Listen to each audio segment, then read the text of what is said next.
Hello, everybody. My name is Matt Pierce. I am the Learning and Video Ambassador for TechSmith Corporation. Glad that you could be with us today. We're excited to be able to be back on the air. We took a little break for the Thanksgiving holiday. And if you're listening to podcasts, of course, now we're a couple further weeks out, but we're glad you could be here. Today, we've got a really great topic, something that I think, especially since the beginning of this world pandemic and health problems, that people have been going remote.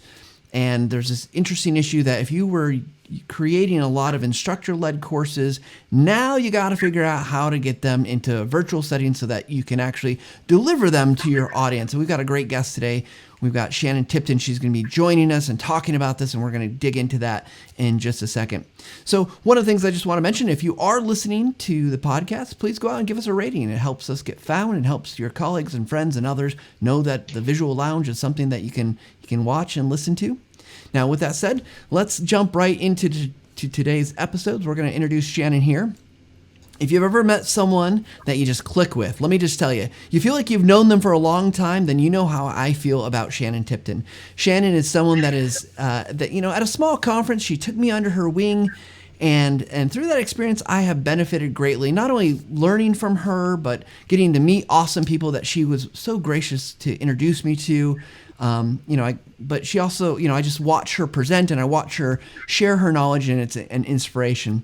So Shannon is the Chief Learning Rebel of, that's the company's name as well, as Learning Rebels, which you can find more about at learningrebels.com, where she teaches, consults, and helps organizations think about differently about workplace learning. And with that said, let me welcome Shannon Tipton to the Visual Lounge. Hey, Shannon.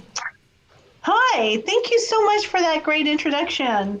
Oh, you are so welcome. We're glad that you're here today to talk with us about this topic that I'm sure a lot of people, if you're making courses, instructional design stuff, I'm guessing they're struggling a little bit with the challenge. Most likely. So Shannon, we obviously introduced you, but what would you tell the people that are watching about yourself to help them to get to know you a little bit? Well, to get to know me a little bit, I do like to think about training differently. I like to put on different lenses and think about the problem from a different approach. And that's typically how I've addressed my work style when I was in corporate America, and also now as I run my own business. And the tagline there's two, because I couldn't decide, fighting the good fight, which is, trainers out there, find your voice, find your passion, right? And then second to that is it's time to think differently. And it is time to think differently about training and how we conduct it, how we approach it, how we deliver it to our businesses, and how we truly add business value. One of the things I think I love about this Find Your Voice is I think so many trainers are out there, instructional designers are struggle to do that on a regular basis. They struggle to find their seat at the table, if you will, from that kind of business metaphor. Yeah. Real quick, what advice would you give someone to help them find their voice? Just do it, really. It's interesting. I was just on another webinar not more than an hour ago, and we were talking about mindset shift. And one of the things is that, of course, you've got your growth mindset and your fixed mindset. And where are you? Do you find that you're saying a lot of, I can't, I shouldn't, I won't, they won't let me, so you're finding yourself in this negative space and in this fixed mindset place. And sometimes it's just a little shift.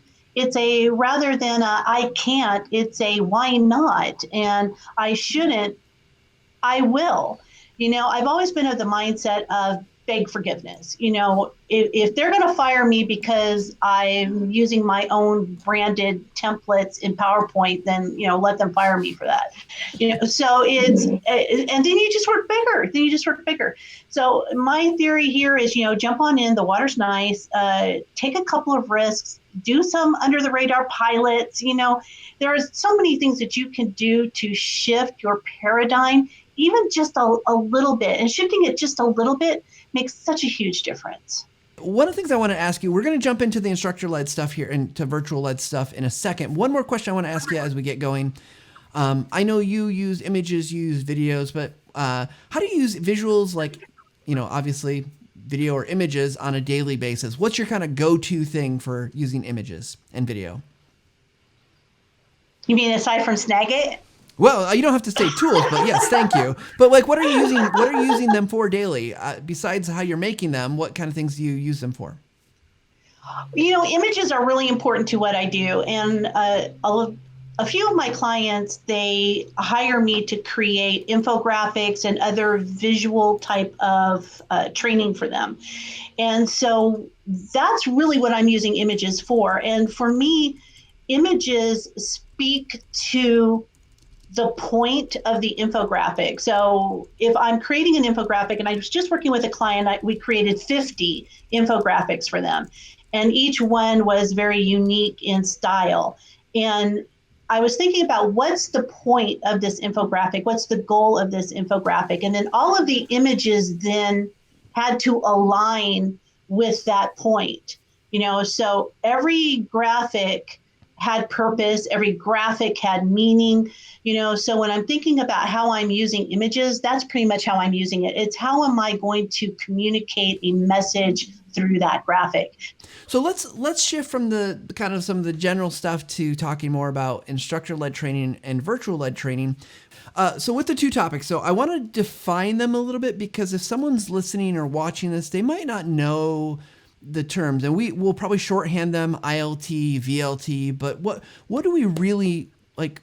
What defines those? Is it just like one is in person and one is literally online, or is there things that are different than that? No, it's just a media application. So it's a media application for your training. And when you think about ILT, typically ILT is live. It's live. I'm here, you're in your seats, in your tables or in your groups. I'm standing right there in front of you. We can communicate with each other. I can read your body language, etc. So ILT. VILT, your virtual space, which is what we're in now. It could be a training program or a classroom or a webinar, but me leading it through some sort of virtual application while the other people are dispersed in other geographic locations, yet we're all coming together to learn one thing. Makes sense. And that's so now I'm getting, every time I talk, I'm getting some kind of feedback coming through. So I'm gonna sort it's through the this. Voices in your head, Matt. It's the spirit of Christmas past coming to get me. I know we have some confirmation that it is coming through, but when I start talking, it's something with, I'm getting a little bit of feedback. So I'm going to do some investigation, but we're going to press forward because that's all we can do. And I apologize to everyone listening and to you, Shannon, because it's kind of distracting me that we're not bringing Matt's not bringing his A game today, but we're going to work on it. Okay. So we got these two kind of media presentations, right? Like you got them there. So obviously I think there's probably a lot of people who are very comfortable face to face. It's very comfortable. It's very natural. We've been doing, it's a style that's been going on for eons, literally. Right. People have been training. So when you look about taking a program that already exists and you're starting to think about like, should it be, I guess is probably where I'd start. Should it be virtual? What kind of questions are you asking to determine if that is even going to start to work? I mean, we can get into the nuances and we'll funnel down into like the, how do you do that, whatever, but how do you know if it's going to be a good, even to translate it, to start to do the work? Right. And actually, that's a really good question. Just because we can doesn't mean we should, right? And when you're first thinking about, should I move something to the virtual space, the key question that you're asking yourself is, what is it that you're hoping to accomplish from this? So there's a webinar, and then there's a virtual training event. And those two things are very different. So you're taking a look at your curriculum and you're thinking, is this something that people are going to utilize? Is there a change expectation? And to be honest, we all know that we should not be putting out a training program if there is not a change expectation behind it. Okay, so that could be put into the virtual training bucket. Now, if there is something that's just knowledge-based, not unlike what we're doing here, really, is that there's, I'm just giving you information. I'm hoping you're going to use that information. that really becomes a webinar. It's one-to-one type of knowledge versus one-to-many type of training information. And you take a look at your curriculum and think, what's the goal? And can I achieve that goal in a virtual space? 9 times out of 10, yes, you can. As a matter of fact, I was working with somebody in law enforcement, and they were going to move their shooting practice, defensive shooting, into the virtual space. So for those of you who say, well, we can't put ourselves training in the virtual world, look, if law enforcement can put their shooting practice into the virtual space, then you can put yourself training into the virtual space. So it's just a matter of taking the learning objectives and reconfiguring them so that they can be put into the virtual space. But you really have to think first, what's your goal? I love that analogy, though, that story, because I mean, I'm trying to think of, is there anything that doesn't translate, though? Obviously, you've just shared an example of something that's very, like, I would expect when it makes sense in a virtual space. But what are the considerations then? Like, because obviously that's a very physical action. Are you asking people to practice at home? Are you asking them to still do like behavioral things? Or is it more like concept, idea, and theory? You're just taking the parts that make sense to talk about. No, you could do concept, theory, behavior change. You could do application. You can do all those things. The key is, do you have the right tools to do it? So you can't expect to have some sort of success in training if you are simply using WebEx meeting. You cannot have that expectation because you don't have the tools. And so what I mean by the tools are, do you have breakout rooms? Do people have an opportunity to communicate and to share ideas and to reflect on those ideas? Are people able to annotate? Are you able to use a whiteboard? Are you able to share screens? Can your participants share a screen? Is there a collaborative space? So when I say tools, I mean real tools that we would use in the classroom, which can be replicated in the virtual world. And if you don't have access to those tools and you're just, like I said, looking at WebEx meeting, then no, do not try to convert your training, because then what happens is you're just talking, and maybe you're using the chat feature and nothing's going to get accomplished by that. So you have to be sure that you have the right tools in place to hit the objectives that you want to hit. But okay, so we've got these applications of things we can do. So I think one of the questions that's going to come up, and one question I think that probably is on some people's mind, though, is this idea of engagement. And you talked a little bit about like breakout rooms, and I think there's some inherent elements and kind of the things that you can do in the tool. But let's take a kind of a sidestep for a second and say, what does it mean in a virtual-led environment, we'll call it, I think is probably a good term. What does it mean to be engaging in that environment? Like, does that mean like you gotta be I think a lot of people think engagement's a funny word. It's like, oh, well, I gotta be funny, or I gotta be telling stories, or, like whatever engagement means for someone. But like, what does that look like in a good virtual kind of environment? Yeah. First, the key is you have to be interesting. You really do. People will not be interested unless you are interesting, or if the topic is not interesting, then people will not be interested. Those things go hand in hand. So once you have that hook, then it's about, how do I keep them engaged? And a lot of times what I see happening is people will come into a virtual meeting and maybe they come into silence, so that's off-putting. There's either silence or there's just a little bit of banter or a little bit of chit-chat, but nothing really happening. So you're setting the tone. What would happen if you went to a party and you opened up the door and you walked into the party and it was absolute silence, no music, no talking, no anything? Well, you'd turn around and you'd walk out and you'd find a different party to go to. Same thing happens here. So think about how you are introducing your topic and how you are gaining attention and how you're hooking interest. That's the first part. The second part then is to remember that when it comes to engagement is not necessarily synonymous with interactivity. So let's talk about engagement first and being engaging. Now, being engaging on the screen is taking it up a notch. So if you are naturally introverted and a naturally quiet type of facilitator, now's the time to practice being a little more up in your energy, because this little screen, remember, ILT means I'm right in front of you. I can see your face. I can see your body language. This virtual space is me on a camera being transmitted to you on a little laptop screen, or maybe on a bigger monitor if somebody is, lucky to have a second monitor. So your little screen has your little face. So now you've got to be more up with your energy. You've got to be willing to smile more, put more inflection in your voice. You have to be more generous with how you are bringing people into the conversation, right?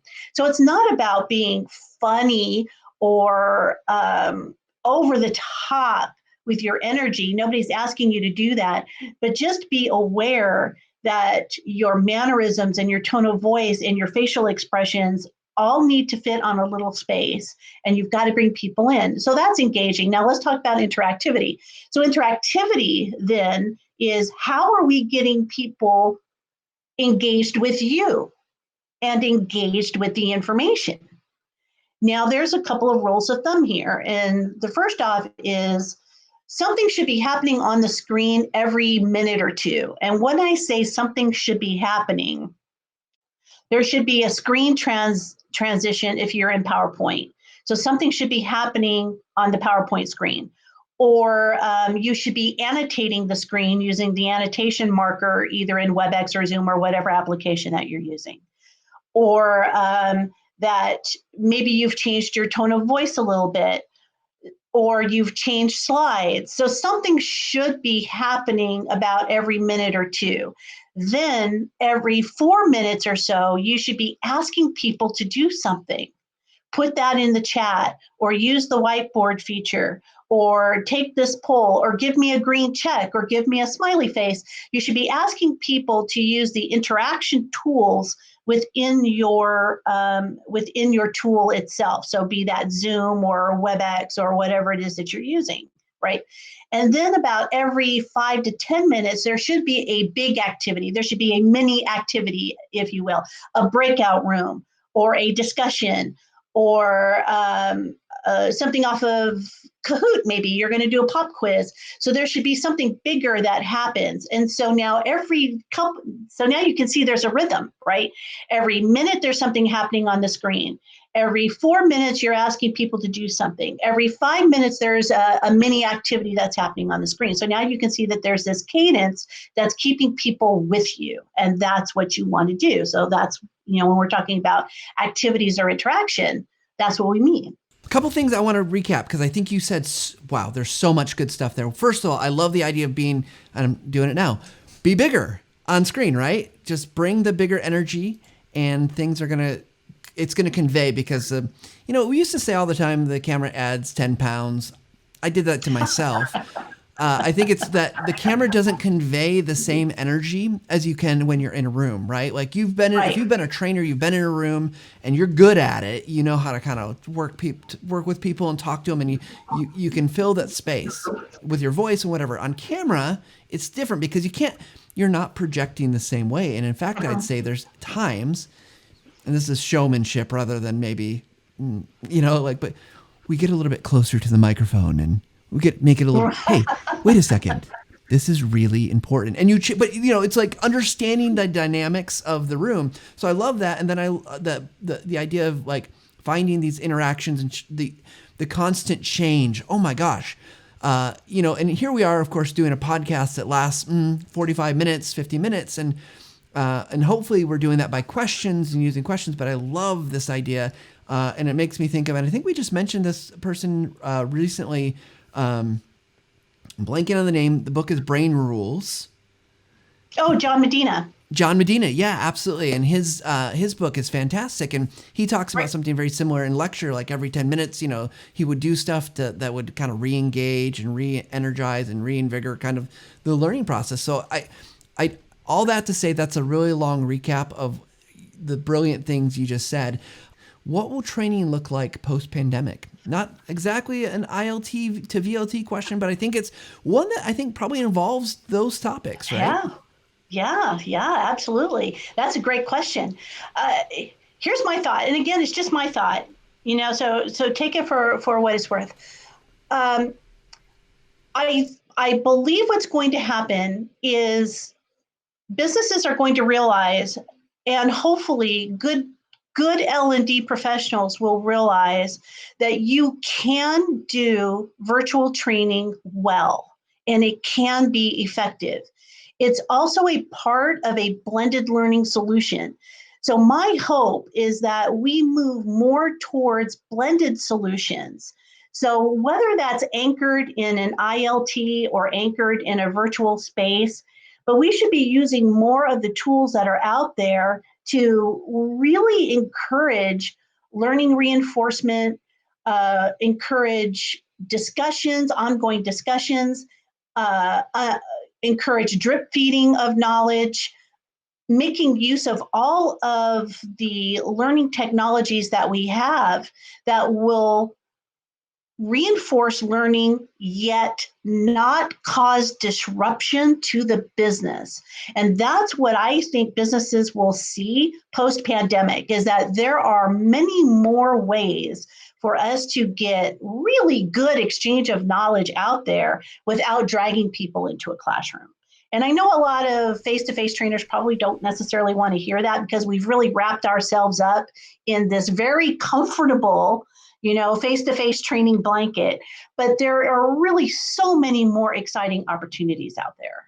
Yeah, for sure. So one thing I'll just point out is there's lots of great blended opportunities with video, with images that you can bring Yep. those things together. How do you consider the difference in training duration when converting from ILT to VLT? Great question, because you might have a Uh-huh. course, an instructor-led thing that's planned for a day, it's planned for 5 days, Yeah. and no one wants to sit on Zoom for Nope. 5 days, Nope. 5 8-hour days, right? Right. No, and please don't do that. And the scary thing is that when the pandemic started, that's what people were doing. They were saying, "Okay, I've got an 8-hour class. Now we'll put it on an 8-hour Zoom." And that just blew my mind. I was like, "No, don't do that to people." And so I still tell you, I beg you, please don't do that to people. Okay, so now what are the guidelines? Um, Now, if you have to do a longer VILT program, you have to make sure that your breaks are more frequent and that they are longer. Okay. Because again, people are staring at this computer screen, okay, right here. And so you've got a variety of different things that are happening to you. First, you've got eye strain, you've got brain strain, you've got cognitive overload that's happening. You have all of these things, not to mention, you have many people who are taking these training classes at home. And so this means that they may have children that they have to attend to. They may have other work things that they have to attend to. So there's a lot of things that are happening in the environment that we have to take into consideration. So if you are doing longer training during the course of a day, then your breaks have to be more frequent and they have to be longer. That said, the common refrain is to keep your virtual training at 90 minutes. I'm okay with 2 hours, even 2.5 if you have a good long break in the middle of it. But I would recommend that you cap it there. And what you do is that you just make the training over the course of more days.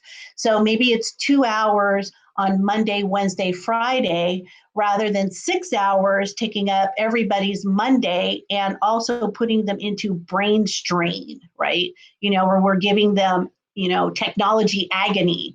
So let's not do that to people. So that's my recommendation. So hopefully that answers your question.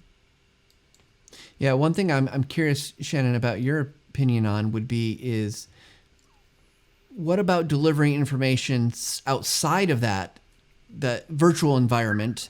Like maybe you send them a couple of videos or some things to read and they Yes. do it on their own and then come together. Does that have a place here as Yes. well, do you think? Absolutely. Absolutely. So that's part of the blend that I was referring to earlier. And when I'm hosting my own workshops, here's the cadence that I like to use is that I usually have my classroom set up in Zoom, and I use that in conjunction with Slack. So we have you have your pre-work, your discussions, your projects, your networking all happens in Slack, and then your main content, your main gist of your content happens in the virtual space, happens in the Zoom space. But what I'm doing is I'm producing smaller, shorter videos, so maybe little 3 or 5 minute videos, which also bring home a particular point that I want to make. So let's say if this were a virtual training uh, class. So I do a workshop for clients on how to conduct virtual training. And so one topic might be how to use collaboration tools. So I may have an hour in a virtual setting like this where we may practice with collaboration tools, but then I'm going to post a little 5 minute video afterwards to wrap up all of the topics, to wrap up the main ideas and to give people an opportunity to process, think, and comment. And so now what we've done is we've really made the learning more connected. It's just not me talking to you, it's you having a chance to reflect. And that really is important when you're thinking about the virtual space, is having those opportunities to have that place to share information, right? And I think that's what makes learning stronger.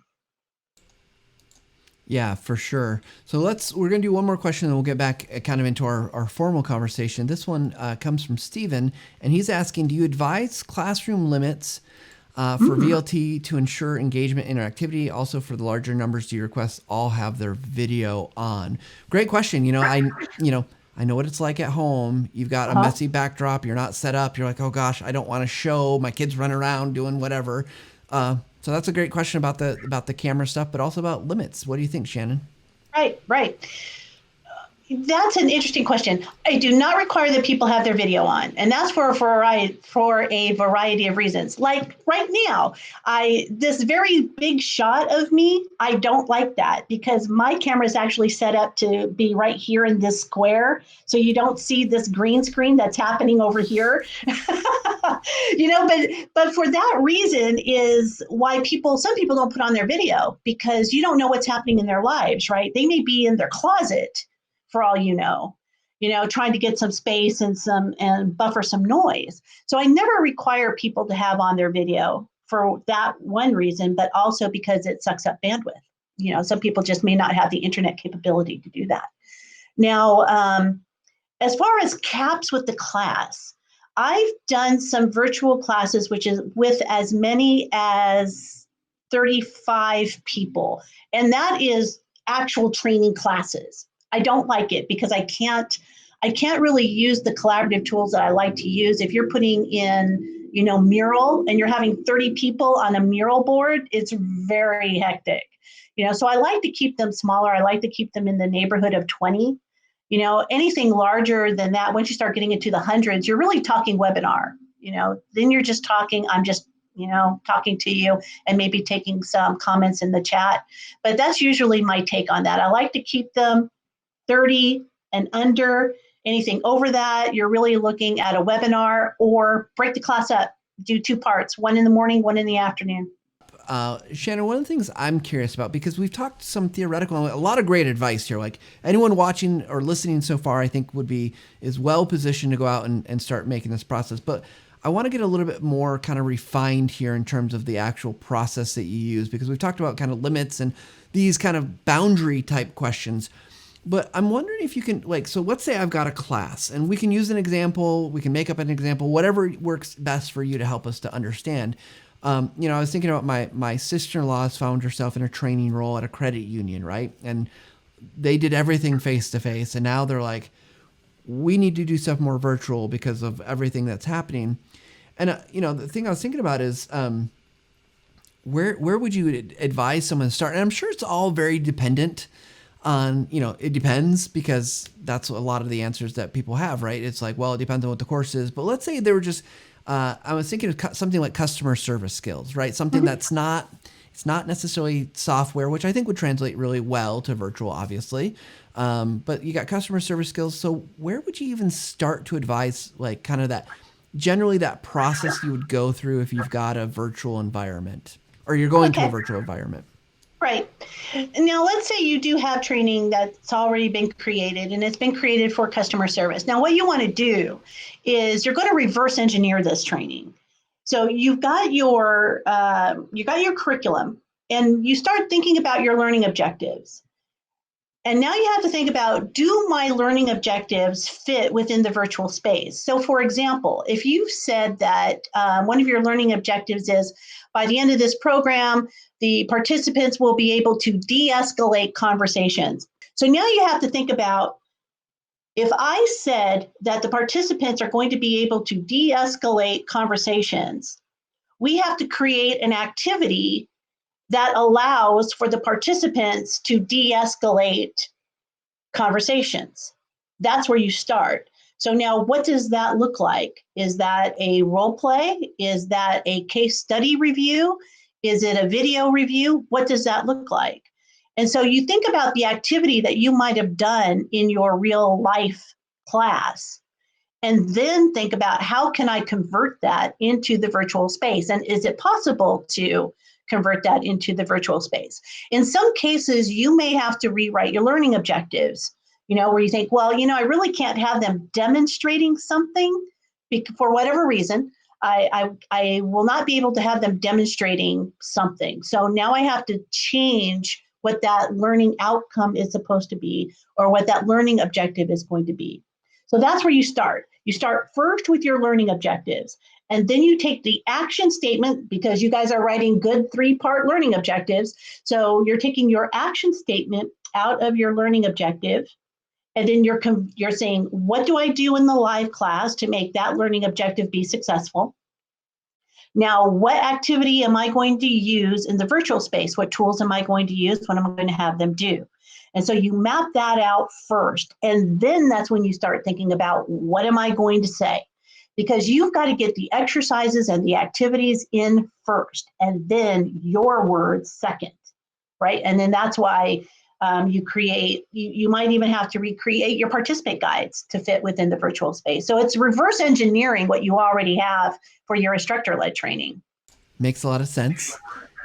And so one of the things I'm hearing, and you correct me if I'm wrong. So first of all, the non-optimist in me, the realist is saying, there's work here, Shannon. Sounds like there's work. I thought this was going to be easy, and but what I'm understanding is, like, it's probably you're at least 50% of the way there. It's just reconfiguring to work, to make it actually work in the environment. Because I think from everything you said earlier, my fear is that someone's just going to try to do that same intent of, like, activity, and it's just not going to work. So I do appreciate that. Like, yeah, rewriting learning objectives is not fun, but nope.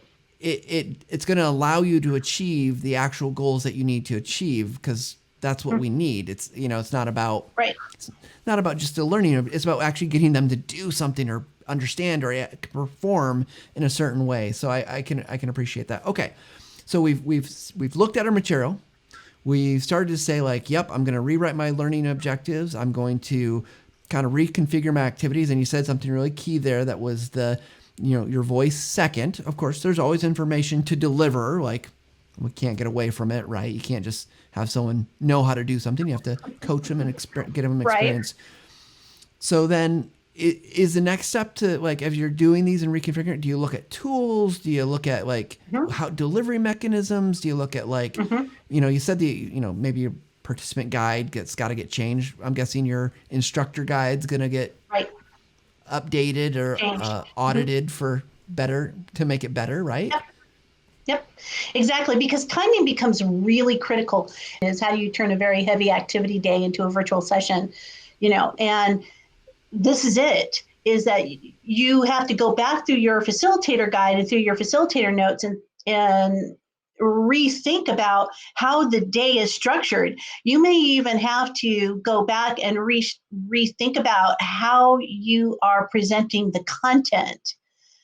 So it might be that the foundational information that you may spend the first couple of hours doing in a live classroom setting, or the first hour doing in a live classroom setting, that might have to be done in a video. So you shoot a video of yourself talking about these foundational ideas or theories or mental models or whatever it is you're talking about. You put that video together and you do it very clever, and you can do it in Camtasia or whatever, and you send it out to people via email or your Teams or Slack or what have you. People watch it, and then they come prepared to do the activities that you would have normally done in the classroom. And that's how you start to build this up. And it's important then that when you're looking at your facilitator's guide, because your facilitator guide, a good one, would say, this activity takes 30 minutes with 15 minutes for debrief. Okay, well, maybe you've got that kind of time in the virtual space, maybe you don't. So now you have to reconfigure this. If I put people in breakout rooms, maybe the activity becomes faster. And a lot of times people are surprised that happens. Activities that would have taken an hour in the live classroom actually now take a half an hour when you're doing it in the virtual space, because you don't have to herd chickens, right? So here you're putting people in breakout rooms, you're telling them what to do, they're doing their thing. In the live space, what happens is you put people into groups and they're talking and they're laughing. And by the time you get them into the group and you get the instructions redone, an hour has gone by. So this is where you really have to start thinking about, how should I structure this? And so again, you're reverse engineering what you're doing. And that's how you get those heavy days, done, in your heavy activities completed in your virtual space. Is you may have to break them apart and use different tools. You may have to do some of them offline and then do some of the heavy lifting while you're in the virtual space. Yeah, that makes a complete and total sense. And I love this idea that you said, that like we're not spending the same time, right? Because how much time in face-to-face is chit chat, it's coming back together, it's moving chairs, moving desk, doing all this stuff. So I love that just by the nature of the medium, we're gonna save time. So I think that's great. And right. I think an important point here, Matt, is a lot of people think, they'll go, well, going virtual means that we're going to decrease class time. I don't see it necessarily as a decreasing of class time. I see it as being more effective in your class time, more productive in your class time. So if you plan this well, then it all comes together that way. Yeah, it feels a lot more optimized, right? That we're taking advantage of not having to do certain aspects, but you still, of course, want people to chit chat. You still want them to connect. Oh, sure. And that's because that's a vital part of bringing any group together, is making those connections.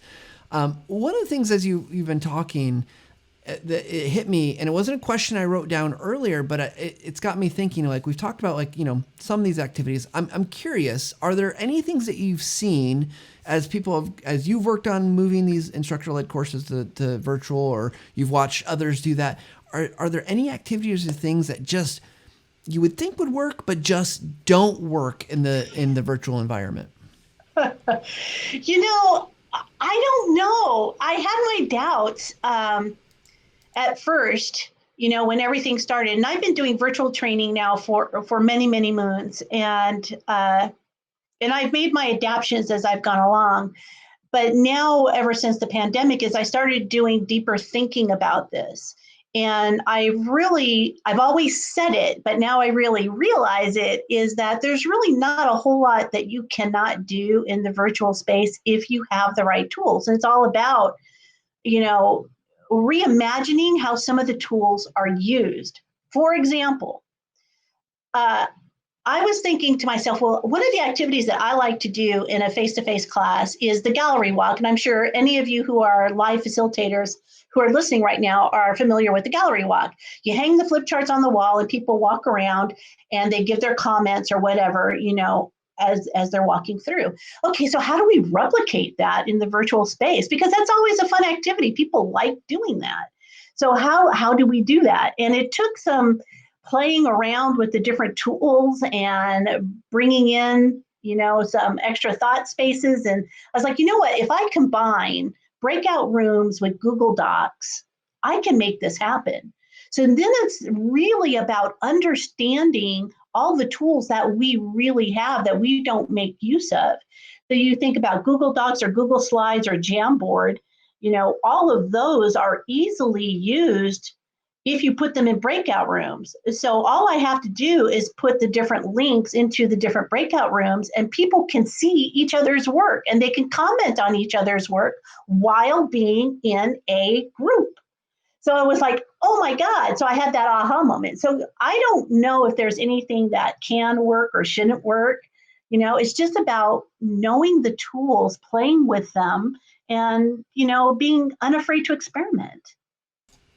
Yeah, I mean, I think that's fantastic that, this idea of look at the tools and how they can be used in different ways, because we're in a different environment. It's a different world. And I think that makes perfect sense. And I hope everyone listening out there is excited by that as I am. You might be also a little bit like, oh my gosh, I'm not that creative. That's why we do these videos. That's why Shannon's out there doing her, you guys you're doing your webinars and you're doing your meetups and things like coffee chats and things like that. And so I hope everyone's inspired by that. How do you deal with the time requirement versus accomplishing the goal style of teaching? And I think we talked a little bit about that, right? Like you got to change expectations. But my guess is that there seems to be some expectations at various levels. Maybe it's coming from management. Maybe it's just internal pressure, the way it's always been done, that, oh, we need to spend this much time kind of butts in the seat to get things done. I guess. When I read this question, I thought maybe somebody is saying we only are going to give you an hour and a half, even though this class was scheduled for 4 hours. Now you only get an hour and a half, which happens. Is my conversation with leadership at this point, and you have to be unafraid to have a conversation with leadership, is to say, these are the learning outcomes that are expected. You are expecting people to be able to do X, Y, Z based on this training. Okay. This training was originally set for 4 hours. And it was successful at 4 hours. So now if I move it to an hour and a half, and if this training is not successful, what's the consequence? Right? Okay, so there's that. So I'm typically unafraid to ask people that question. What happens if this training fails? And I usually get some sort of a, smart answer back where they say, well, you're fired if this training fails. Well, okay, I'm fired, but the training still failed. So now what? So we have to be prepared to have those sorts of mental conversations. There are requirements for specific time in seats. So now it's like we have to put people in the seat for 3 hours because that is the regulation. The regulation says that sexual harassment has to take 3 hours. Okay. All right. So now it's about being clever. Is it a butts and seats requirement, or is it a knowledge exchange requirement? So 3 hours equals that they have learned this. So that means you can put content together and you can put it in different places, like I said, in Slack or your collaborative space, and they learned all these things, and that equates to 3 hours. Now, if it's an actual, they've got to be on this camera for 3 hours, then you just have to be clever. So take apart the class, take apart the curriculum, build in those activities, have them actually doing something, but have them doing something that relates to the learning. So now you put on your creativity hat and you think about, all right, as it sits, I only have maybe about an hour and a half of good content. So now what sort of activities can I do? Can I do some case studies? Can I do some use cases? Can I put them in breakout rooms and have them create their own job aids? Can I do a panel discussion? Can I do a debate? So there's a whole lot of different things that you can do to really build good quality information in the time that you have. So yeah, I guess my thought, Shannon, here is that we want to be respectful of the learner's time, even if there's a requirement, right? Government says you have to do this, then we've got to do that. But can we make that the best use of that time to help them? And when I worked at a pharmaceutical and manufacturing, you did have learners of all variety, right? You had the people that were the chemical engineers to the people that were not, they came right out of high school and they were working this job and they weren't, trained in that same kind of formal education. And so I could see where that could be a challenge in that environment when you're trying to train across many, many, many levels of understanding and depth of knowledge and background and things like that. But it does seem like I love your, make that time worthwhile with the activities. Right. I love the ideas of having them make their own job aids. What are you going to forget? What are you not going to remember? I love that. That's one of my most favorite activities is I start out saying, you're going to make your own job aid. And then we take little breaks throughout to say, okay, add something to your job aid. And then you put them in a breakout room and then everybody looks at everybody else's job aid, right? And then you can make improvements based on that. I also like the idea of turning it into a panel. So if you've got highly experienced people in your group, talk to them before the class and say, I'd kind of like to get your opinion on this. Yeah. Why not? People love to share what they know, especially if you're dealing with a group of subject matter experts. So let them share. For sure. The learning management system, the LMS, will probably be used more and more, which I think yeah, is probably. But I would want it. But I'd also tell you, just because you can put it in your learning management system doesn't mean you should put it in your learning management system. Some learning management systems are just horrible. So they're not easy to navigate. The user interface is really clunky.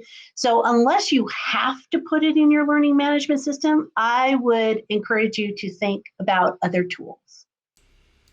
Yeah. I mean, use what's available to you and make the best of it. Do what you can. An LMS, a well-run LMS, can be a benefit. Of course, we all know some of the horror stories when they're not well run. In live workshops, attendees are grouped to perform exercises. This encourages in-group discussion. Difficult with Zoom. Have you come up with a creative way to pull that off? I have not found it difficult in Zoom to pull off breakout rooms. What I really like about the Zoom feature, the breakout rooms in Zoom, is that you can just put them in there. I don't have to, in some programs, you have to plan that ahead of time. But in this case, I can just random throw people into a room. And as long as you give good instruction, that's the key. And that's something we really haven't talked about, is with these tools, you always have to have a slide that gives people the directions. So this is what I'm expecting of you. You're going to click here, and when the box pops up, click accept, and then you're going to go into the room. And when you go into the room, you're going to be automatically muted. So don't forget to unmute yourself. So you just have to be very, very specific with the instructions, for all of the activities that you're going to do. Never assume that people know what you expect of them. And one quick note on that is that even goes for chats. So when I'm in a space like this and I'm doing a virtual training, I'm on repeat. It's like, okay, in the chat, answer this question for me. In the chat, I'd like to hear your opinion. In the chat, I would like you to post your ideas. So I'm always giving them direction as far as what I expect them to do. So therefore, there's no question, there's no ambiguity here. And people know, people will do what's expected of them. So you just have to tell them what's expected. I think that makes perfect sense. And I do think, we're in even though we expect people to understand Zoom by this point, 9-10 months into a lot of it being virtual, we can't. And I see that all the time as a problem with even, how many times a day are you in meetings, you say you're muted, or how many times have I muted myself and not unmuted it when I should have, it's just reminding people, even if they know. Yep. The other thing I'll note of that, Shannon, I think is really important, why that advice is really important, is how many times you've gotten to Zoom and something moved, or any tool. Right. And it's like, oh, they updated it, which is cool. And TechSmith is guilty of this, you guys, we know, but it's just getting that consistency. Sometimes things aren't consistent because it changes from time to time. when we're talking about engagement, I just want to make one more fine point here. Is one of the major questions that I get asked as far as issues are concerned, people tell me, I can't get people to answer questions. I get nothing but silence. And that is because you have not set the expectation up front. So have them start using the chat at the very beginning. So you put an icebreaker question up or something along those lines. As soon as people start coming into the meeting room, in the chat, tell me what your favorite Thanksgiving side dish is. In the chat, tell me your favorite football team. In the chat, did you watch Game of Thrones? Okay, so now you're getting them used to using the chat. Now, here's the key. When you ask people a question, you have to give it more time, because when you're in the classroom, you say, anyone have a question? You're looking immediately for people to raise their hand, and you're looking at the expression on their faces, right? That tells you a lot. But in this case, you don't have that. So you have to wait a couple of extra beats, because you've asked them a question. Now they have to think about the answer. Then they have to type the answer. And not everyone is so quick on the keyboard. So if you don't allow that time, if you say, well, do you have any questions? And then you give it just a couple of beats and you go, well, I see nobody's saying anything in the chat, so I'm going to move on. That automatically discourages questions for the remainder of your time. So I just wanted to make that point before we left. I think that's a great place to end. What a great ending point. But Shannon, thank you so much for sharing your wisdom and your insight.